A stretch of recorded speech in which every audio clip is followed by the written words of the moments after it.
আগামী 25শে ডিসেম্বর বিএনপির ভারপ্রাপ্ত চেয়ারম্যান তারেক রহমানের দেশে ফেরার মধ্য দিয়ে রাজনৈতিক অঙ্গনে নতুন জোয়ার সৃষ্টি হবে বলে মনে করছেন বিএনপির স্থায়ী কমিটির সদস্য আমির খসরু মাহমুদ চৌধুরী।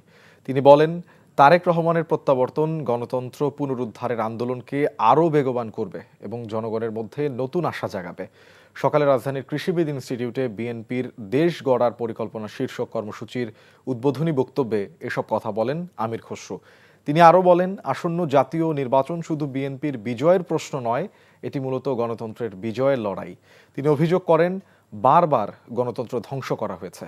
দেশের মানুষ এটি একটি অবাধ, সুষ্ঠু ও গ্রহণযোগ্য নির্বাচনের মাধ্যমে তাদের মালিকানা ফিরে পেতে চায়।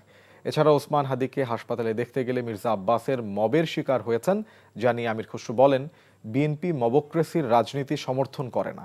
যারা মবক্রেসি করছে তাদের মতো বিএনপি নেতাকর্মীদের মব না করার আহ্বান জানান তিনি। বাংলাদেশের রাজনীতিতে গণতান্ত্রিক অঙ্গনে নতুন জোয়ার সৃষ্টি হবে ইনশাআল্লাহ। দেশ গড়া হচ্ছে প্রধান দায়িত্ব। গণতন্ত্র হচ্ছে একটা প্রক্রিয়া। সুতরাং আমরা যদি এটা করতে না পারি, গণতন্ত্র কোনো কাজে আসবে না, গণতন্ত্র টিকেও থাকবে না।